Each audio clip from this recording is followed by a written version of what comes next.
ہاں غلام تھے بیچارے یا نوجوان تھے. نوجوانوں پر بزرگوں کو خود ہی حق حاصل ہوتا ہے، جو چاہے کرے. اور غلام تو ملکیت ہوتا ہے، زندہ ذبح کر دے تبھی کوئی پوچھنے والا نہیں. تو جو بیت رہی تھی بلال پر، ابو فقیہ پر، زنیرہ پر، جو ان پر بیت رہی تھی، جو خباب پر بیت رہی تھی، جس طرح ہلاک کیا گیا ہے حضرت سمیہ کو، حضرت یاسر کو، یہ ساری تکلیفیں انہیں بھی تھی. لیکن کیا اس کا یہ بالواسطہ ایذا محمد کے لیے نہیں تھا صلی اللہ علیہ وسلم. آپ کے ساتھی، آپ کے جانثار. لیکن آپ ان سے بھی کیا کہیں، فصبروا فصبروا فصبروا. جب ابو جہل بدترین ٹارچر کر رہا تھا حضرت سمیہ اور حضرت یاسر کو رضی اللہ تعالی عنہما، آپ کے علم میں ہے کیسی کیسی ٹارچر کی ہے. جوان بیٹے کو باندھ دیا ایک ستون کے ساتھ، اس کی نگاہوں کے سامنے برہنہ کیا ہے ماں کو.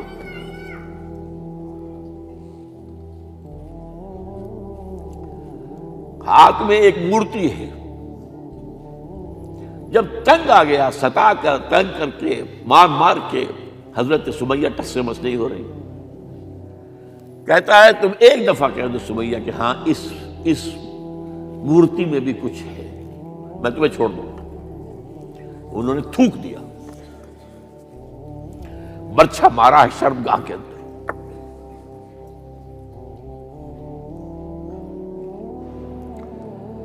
کتنی تکلیف پہنچی ہوگی حضور کو. لیکن آپ گزر رہے.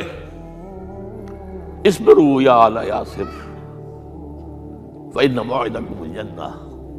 اے یاسر کے گھر والوں صبر کرو، تمہارے استقبال کی تیاریاں ہو رہی ہیں جنت. یہ سیرت کوئی بناتا سناتا ہے، یہ سیرت. یاسر کے ساتھ کیا کیا ہے؟ 4 اونٹ نر سانڈ، اور ان کے ساتھ رسے باندھ کر ایک رسے سے ان کا ایک بازو باندھا، ایک سے دوسرا بازو، ایک سے ایک ٹانگ، دوسرے سے دوسری ٹانگ. انہیں دوڑایا ہے کہ پرکھتے ہو جیسے قسم کے.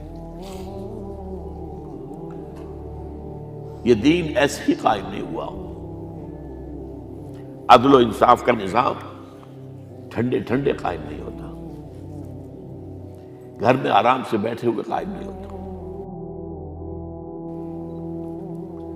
اور سنیے، 3 برس شیب بنی ہاشم کے اندر قید ہے. 3 برس. اور یہاں کی قید پر قیاس نہ کریں. یہاں تو جیل میں کھانے کو ملتا ہے، راشن ملتا ہے، جیسا بھی ملتا تو ہے نا. اور لیڈروں کے لیے تو class A class B class ہے. اب تو ان کا تو لیڈر تو لوگ جب آتے ہیں جیل کاٹ کر معلوم ہوتا ہے کہ شاید کسی صحت افزا مقام سے تشریف لا رہے ہیں. وہاں کیا تھا؟ Total boycott. ایک گھاٹی، ادھر پہاڑ ادھر پہاڑ، دونوں طرف جو ہے پہرے. کوئی کھانے پینے کی چیز اندر نہیں جائے گی. اور پورا خاندان بنی ہاشم، وہ بھی کہ جو ایمان نہیں لائے، وہ قبائلی زندگی تھی نا. بنو ہاشم چونکہ حضور کو پشت پناہی چھوڑنے کو تیار نہیں ہوئے، ابو طالب نے آخری وقت تک بھی ساتھ نہیں چھوڑا. ہاں آخری وقت کے قریب ایک بات ہو گئی تھی. ایک مرتبہ تو ہوا کہ وفد آیا ہے قریش کا کہ اپنے بھتیجے کو روک لو، وہ ہمارے معبودوں کی توہین کرتا ہے. ابو طالب نے بلایا اور آپ سے کہا کہ یہ کچھ اپنے رویے کو بدلے. آپ نے فرمایا چچا جان، اب تو چاہے یہ میرے ایک ہاتھ پر سورج اور دوسرے پر چاند رکھ دے، میں اپنے اس مشن کو چھوڑ نہیں سکتا. یہ ہے استقامت. اور ابو طالب کے عین انتقال کے وقت جو معاملہ ہوا، جب وفد آیا ہے کہ ٹھیک ہے اب ہمارا جو ہے صبر کا پیمانہ لبریز ہو گیا ہے، اب ٹھیک ہے آ جاؤ میدان میں، تم بھی ساتھ چھوڑنے کو تیار نہیں ہو. ابو طالب نے بلایا اس کو، بھتیجے مجھ پر اتنا بوجھ نہ ڈالو جو میں برداشت نہ کر سکوں.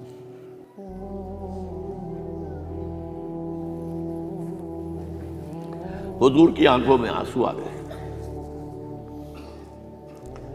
چچا جان اب تو یا یہ بات بری ہوگی یا میں اپنے آپ کو ختم کر دوں، اسی میں ختم ہو جائے. بہرحال شیب بنی ہاشم میں 3 برس اس حال میں گزرے ہیں ٹوٹل بائیکاٹ، کوئی کھانے پینے کی نہیں۔ کچھ لوگ تھے شریف النفس، مثلا حکیم بن حزام تھے رضی اللہ تعالیٰ، اور بعد میں ایمان لے آئے۔ حضرت خدیجہ کے وہ رشتہ دار تھے، وہ پہاڑ پر چڑھ کر ایک طرف سے رات کی تاریکی میں، دونوں دروازے تو بند ہیں، پہاڑ پر چڑھ کر چوٹی سے نیچے اتر کر کوئی چیزیں کھانے پینے کے دے آئے تو دے آئے، بس اللہ علیہ وسلم۔ کوئی اور ایک آدھ ہوگا ایسا۔ یہاں تک نوبت آئی ہے کہ بنی ہاشم کے یہ پھول جیسے بچے معصوم بھوک سے بلبلا رہے ہیں، اور اس کے سوا کچھ نہیں ہے کہ سوکھے چمڑے ابال کر اس کا پانی ان کے حلق میں ٹپکا دیا جائے۔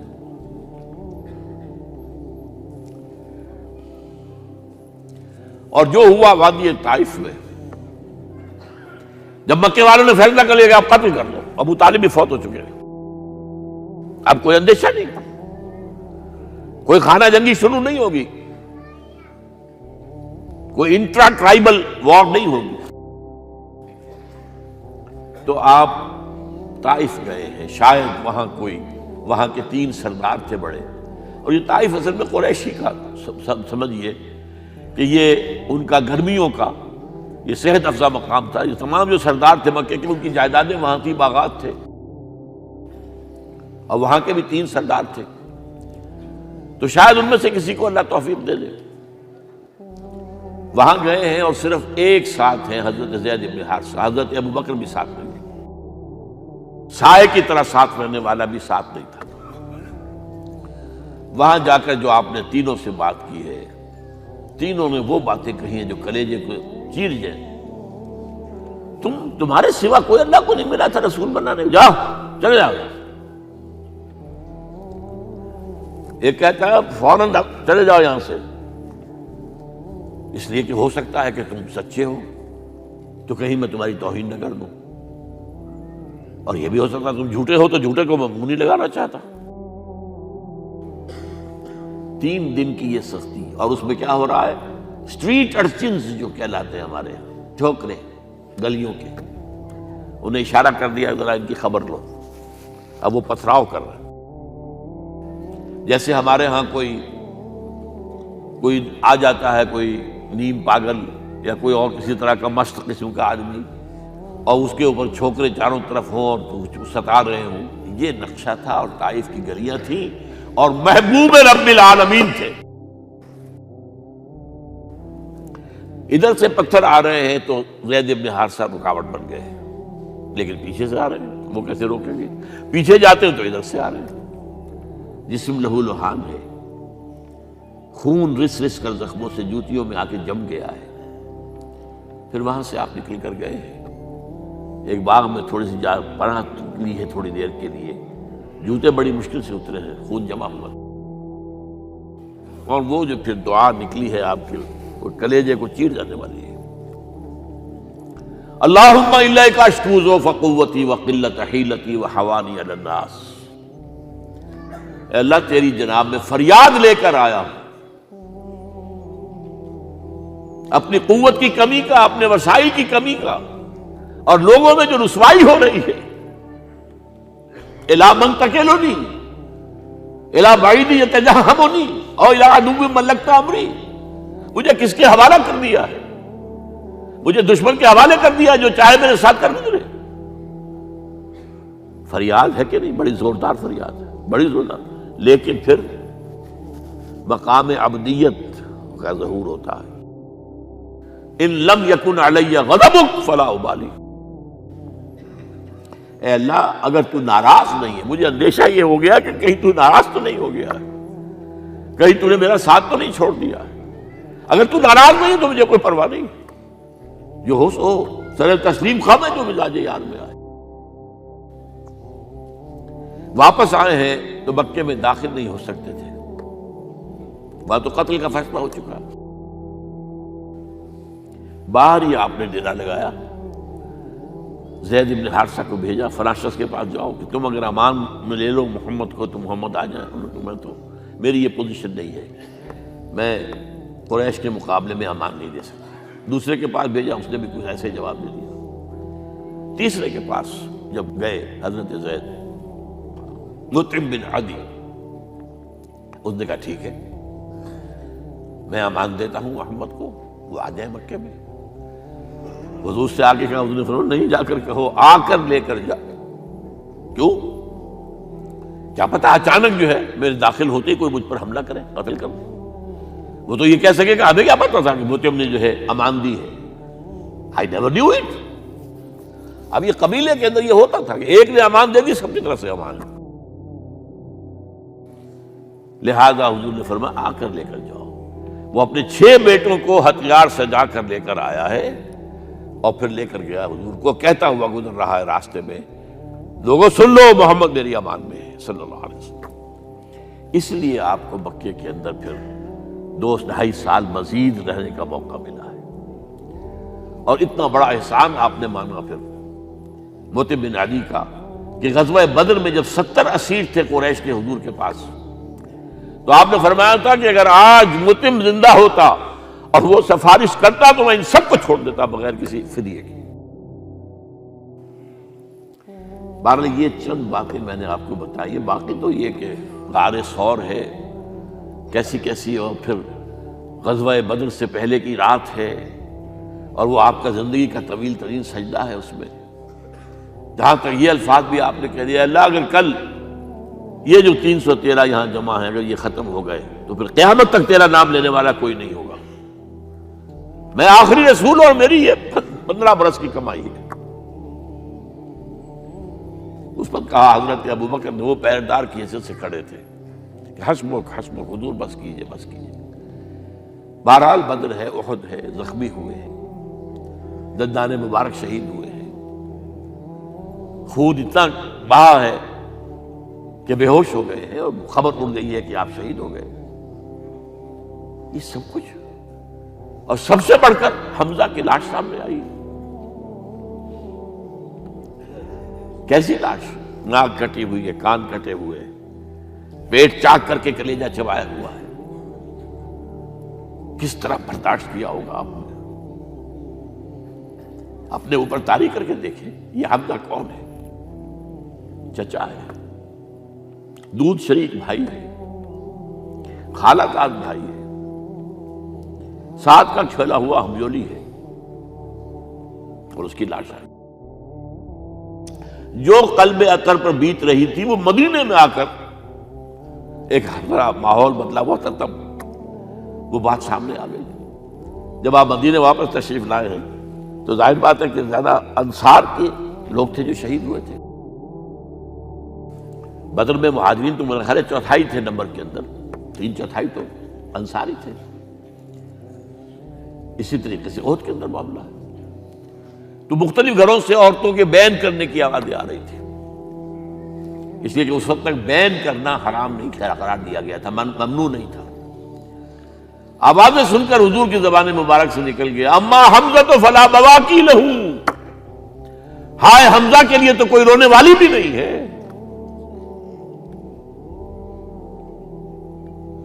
اس پر پھر صحابہ نے، انصار نے اپنے ہاں کی خواتین کو حضرت صفیہ کے ہاں بھیجا، وہ سگی بہن تھی، وہاں انہوں نے جا کے یہ بھی تعزیت کی بہن کی۔ غزوہ احزاب کا آپ نے سن لیا،